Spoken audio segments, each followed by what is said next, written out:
Hi everyone. ఈరోజు సాంఖ్యాక శాస్త్రంలోని అంకగణితం సగటులో లోపించినటువంటి పౌనఃపున్యం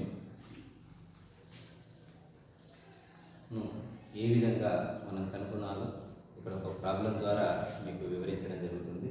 ఈ క్రింద ఇవ్వబడినటువంటి దత్తాంశ పట్టిక యొక్క సగటు 25 అయిన లోపించిన పౌనఃపున్యం ఏ విలువను కనుక్కోండి. ఇది మిస్సింగ్ ఫ్రీక్వెన్సీ వాల్యూను మనం కనుక్కోవాల్సి ఉంటుంది. ఈ పట్టిక యొక్క మీన్ 25 ఇవ్వడం జరిగింది. ఇలా ఇచ్చినటువంటి ప్రాబ్లంకి మనం ప్రత్యక్ష పద్ధతిని ఎన్నుకున్నట్లయితే చాలా సులభంగా ఉంటుంది. సో మనం ప్రత్యక్ష పద్ధతిలో ఎన్నుకోవడం కోసం తరగతి అంతరం క్లాస్ ఇంటర్వెల్ మరియు ఫ్రీక్వెన్సీ పౌనఃపున్యం, తరగతి మధ్య విలువలో మనం రాయడానికి lower limit plus upper limit, యావరేజ్ని తరగతి మధ్య విలువగా చెప్తాం. సో దిగువ అవధి మరియు ఎగువ అవధుల సరాసరి. సో 10 ప్లస్ 0 10, 10లో సగం 5. అలాగే 20 ప్లస్ 10 30, 30లో సగం 15. సో 30 ప్లస్ 20 50, 50లో సగం మనకు 25. 40 ప్లస్ 30 70, 70లో సగం 35. 50 ప్లస్ 40 90, 95లో 45. ఈ రకంగా తరగతి మధ్య విలువలను మనం గుర్తించినట్లయితే దాదాపుగా మనకు 4 మార్కులు ఈ లెక్కనిచ్చినట్లయితే దాదాపుగా మనకు 1 మార్క్ కూడా ఇవ్వడం జరుగుతుంది. సో ఇక్కడ తరగతి మధ్య విలువను xi గాను, అంతకుముందు ఇచ్చినటువంటి పౌనఃపున్యంను fi గాను తీసుకుంటాం. ఈ రెండింటి లబ్ధం ఇక్కడ రాస్తాం. So 4 into 5 4 5 20, 4 into 5 20. అలాగే 50 into 6 15, 6 times 90. 25 into 10 250. 35 into k 35k. So 45 into 4 5 times 20, 4 6 times 4 times 16 18. ఈ విధంగా ఇక్కడ fy ఇంటూ xi కూడా మనం ఇక్కడ పూర్తి చేయడం జరిగింది. ఇక మనకు ప్రత్యక్ష పద్ధతి ద్వారా ఉండేటటువంటి సూత్రం ఏంటి అంటే సగటుకు x bar is equal to sigma fy xi by sigma fy. ఈ సూత్రంలో సిగ్మా fy xi అంటే ఇక్కడ ఉండే అన్ని అంకెలను మనం కలపాలి. సో సిగ్మా fy xi ఇక్కడ కలిపేటప్పుడు మనం కొంచెం జాగ్రత్తగా ఈ 35kను పక్కకు పెట్టుకొని 20 90 250 180 ఈ విధంగా కొంచెం పక్కకు పెట్టుకున్నట్లయితే ఈజీగా మనం కూడుకొని, లేకపోతే ఈ 35 కూడా ఇక్కడ కూడుకొని తప్పుపోయే ప్రమాదం ఉంటుంది. కాబట్టి దాన్ని పక్కకు జరిపి వీటిని కూడితే 0 1th ప్లేస్లో ఉన్నవి, తర్వాత 10th ప్లేస్లో ఉన్నవి 8 5 13 13కు 9 22 24. సో ఇక్కడ వేసుకుంటే మరి 2 1 3 3 2 5. సో టోటల్గా 540. సో 540ని ఇక్కడ రాస్తాం. ప్లస్ ఇవేట్లాగైతే కూడుకొని వేసుకున్నాము, సేమ్ ఇక్కడ వేరియబుల్తో ఉండేటటువంటి విలువను ప్లస్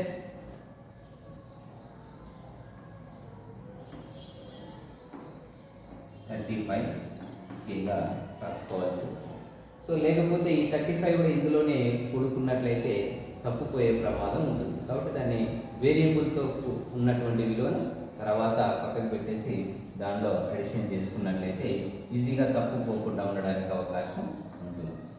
సరే, అదేవిధంగా ఇక్కడ ఉండేటటువంటి మరి ఈ సూత్రంలో ఉండే సిగ్మా fy xi వచ్చేసి ఇంకా కావాల్సింది సిగ్మా fy. సో ఫ్రీక్వెన్సీ ఇక్కడ కూడా వీటిని మనం సిగ్మా అంటే కూడుకోవాలి. కాబట్టి ఒకసారి 4 6 10 10 ప్లస్ 10 20, 20కి ప్లస్ 4 కలిపితే 24. చాలా సందర్భాల్లో చిన్న చిన్న మిస్టేక్ చేసిందంటే 24K రాస్తుంటాం. సో ఇక్కడ ఉండే విలువలన్నింటినీ కలుపుతున్నట్లు కానీ ఇక్కడ ఈ విలువను కూడా మనం ఒకసారి ప్లస్ కేగా తీసుకోవాలి. లేదా చాలాసార్లు తప్పు చేసేది ఏంటంటే అన్నీ అడిషన్ చేసుకుంటూ 24K అని రాస్తుంటాం. సో ఈ మిస్టేక్ జరగకుండా మొదటగా ఇక్కడ ఉండేటటువంటి కాన్స్టెంట్ వాల్యూస్ అన్నింటినీ అడిషన్ చేసుకుని మిగిలిపోయిన వేరియబుల్ ఏదైతే ఉంటుందో ఏదైతే కనుక్కోవాలో అది ప్లస్ కేగా నమోదు చేసుకోవాలి. సో ఈ రకంగా సిగ్మా ఎఫ్ఐ ఎక్స్ఐ వచ్చేసింది, సిగ్మా ఎఫ్ఐ కూడా వచ్చింది. ఈ టేబుల్ మనం పూర్తి చేసినట్లయితే దాదాపుగా సగం మార్కులు మనకు ఇవ్వడం జరుగుతుంది. సో మరి ప్రత్యక్ష పద్ధతి ద్వారా అంకగణితపు సగటుకు X bar is equal to sigma f i X I by sigma F I. So దీని ప్రకారంగా ఆల్రెడీ సగటు ఎక్స్ బార్ 25 ఇవ్వడం జరిగింది. ఇక్కడ మనకు x bar is equal to 25 is equal sigma f i xi. So వచ్చిన విలువ 540 ప్లస్ 35K బై మనకి ఇక్కడ సిగ్మా ఎఫ్ఐ వచ్చినది ఎంత 24 ప్లస్ K. మరి ఇక్కడ డివిజన్లో ఉండేటటువంటి దాన్ని ఇక్కడికి తీసుకొస్తే 25 into 24 plus K is equal 540 plus 35K. So 25తో 24ని ఇంటూ చేయటం ప్లస్ 25 ఇంటూ K రాసేస్తాను, జాగ్రత్తగా రాస్తాను, plus 540 plus 35K. So 25 into 24 చేస్తే 25 4 టైమ్స్ 100 ఇంకా 10 ఉంటుంది. 25 ఇంటూ 50 50 ఒక 10 60 600 plus 25K is equal to 540 plus 35K. So ఇక్కడ ఉండేటటువంటి బోత్ సైడ్స్ అబ్జర్వేషన్ చేస్తే వేరియబుల్స్తో ఉండే విలువలు ఉన్నాయి, తర్వాత కాన్స్టెంట్ ఉండే విలువలు ఉన్నాయి. ఒకవైపు కాన్స్టెంట్ ఉండే విలువలను పంపిద్దాం, ఒకవైపు మరొక వైపు వేరియబుల్తో కూడినటువంటి విలువను పంపించాలి. సో 600 కాన్స్టెంట్ ఉండే ఇతర విలువకు వస్తే మరి మైనస్ 540 ప్లస్ ఉన్నటువంటిది ఇతర వైపుకి వస్తే మైనస్లోకి మారుతుంది. 540 minus 540 so 35K. Left side ఉండే 25K అవతల సైడ్ తీసుకొస్తే minus 25K.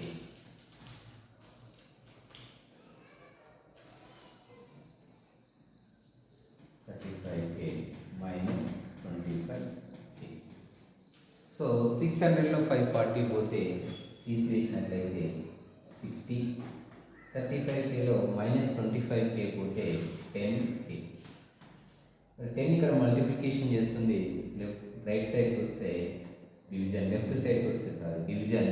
So by 10 is equal to K. So అదేకం 16. So K is equal to 6. ఈ రకంగా మరి అంకగణితపు సగటులో మిస్సింగ్ అయినటువంటి విలువ ఈ రకంగా కనుక్కుంటాం. ఎందుకు ఈ ప్రత్యక్ష పద్ధతినే తీసుకుంటున్నాం, మిగతా పద్ధతులను ఎందుకు కనుక్కోవట్లేదంటే మిగతా పద్ధతులు ఇంకా ఎక్కువ టేబుల్స్ని యూజ్ చేసి ఎక్కువ సమయం మనకు తీసుకోవడానికి అవకాశం ఉంటుంది. కాబట్టి పరీక్షలో అతి సులభంగా అతి తొందరగా కంప్లీట్ చేయడానికి ప్రత్యక్ష పద్ధతిని మీరు తీసుకోవాల్సి ఉంటుంది. అలా తీసుకోవడం వల్ల సులువుగా లోపించినటువంటి పౌనఃపున్యాన్ని మనం కనుక్కోవచ్చు. సో ఇది కొన్ని సందర్భాల్లో 6 మార్కులకు, కొన్ని సందర్భాల్లో 4 మార్కులకు వస్తూ ఉంటుంది. కాబట్టి ఈ ప్రాబ్లం మీద కూడా అంకగణితపు సగటులో ఈ ప్రాబ్లం మీద కూడా దృష్టి పెట్టవలసిన అవసరం ఉంటుంది. నెక్స్ట్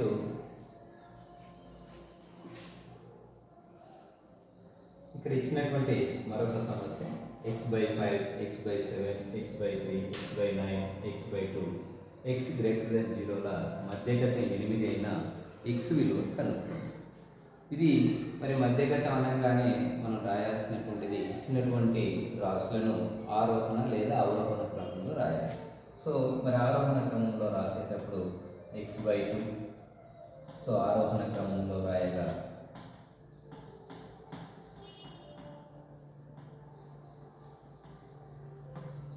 x/2, తర్వాత x/3, తర్వాత x/5,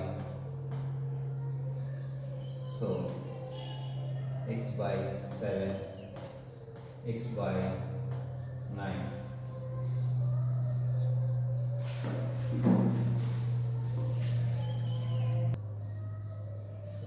ఇచ్చిన రాశులను ఆరోహణ క్రమంలో రాస్తే మొదటిగా పెద్దగా ఉండేటటువంటి x/9, తర్వాత వచ్చేటటువంటి వాల్యూ x/7, తర్వాత x/5, సో x/3, ఈ విధంగా మరి రాశులను ఆరోహణ క్రమంలో రాసేటప్పుడు మనం చెప్పుకున్నాం. ఆరోహణ క్రమంలో రాసిన తర్వాత సరిగ్గా మధ్యలో ఉండేటటువంటి విలువను మధ్యగతం చెప్తాం, లేదా అటువైపు ఇటువైపు ఇలా క్యాన్సిల్ ఒకటి చేసుకుంటే సరిగ్గా ఏదైతే మధ్యలో ఉంటుందో ఆ మధ్యలో ఉండేటటువంటి విలువని మధ్యగతంగా చెప్పుకుంటాం. సో మధ్యగతం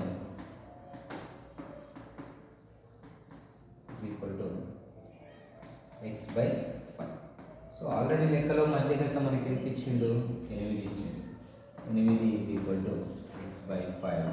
ఇక్కడ భాగిస్తున్నటువంటి 5 ఇక్కడికి వస్తే 9 × 5 x. So x 8 × 40, 8 5 40. సో ఈ రకంగా x విలువను మనం పరీక్ష పత్రంలో వచ్చినట్లయితే ఈ విధంగా కనుక్కోవచ్చు. సో ఈ రకంగా మనకి ఇచ్చేటటువంటి ఎగ్జామ్ పాయింట్ ఆఫ్ వ్యూలో ఆవర్గీకృత దత్తాంశం, వర్గీకృత దత్తాంశంలో ఉండేటటువంటి లెక్కలు డైరెక్ట్గా ఇచ్చేటటువంటి లెక్కలు ఉంటాయి కొన్ని సందర్భాలలో. సో సహజ సంఖ్యల మీద, న్యాచురల్ నెంబర్స్, పూర్ణాంకాల మీద, whole numbers, integers, composite numbers, odd numbers, even numbers, prime numbers, multiples, తర్వాత వచ్చేసి ఫ్యాక్టర్స్ ఇచ్చేసి వాటి యొక్క మెయిన్, మీడియం, మోడ్ను కనుక్కోమని కూడా అడుగుతుంటారు. కాబట్టి వాటిని కూడా మనం గుర్తుపెట్టుకొని 10 సహజ సంఖ్యల మొత్తం, 10 సహజ సంఖ్యల మొత్తం సగటును కనుక్కోండి, 10 సహజ సంఖ్యల సగటును కనుక్కోండి, 10 సహజ సంఖ్యల మధ్యగతం కనుక్కోండి, 10 సహజ సంఖ్యల మొదటి 10 సహజ సంఖ్యల బాహువులను కనుక్కోండి. ఈ రకంగా కూడా ఇస్తూ ఉంటాడు. సంయుక్త సంఖ్యల సగటు, తర్వాత 24 కారణాంకాల యొక్క సగటు, 24 కారణాంకాల యొక్క మధ్యగతం, 24 కారణాంకాల యొక్క బాహువులను ఈ రకంగా కూడా పరీక్షలో మనకు ఇవ్వటం జరుగుతుంది.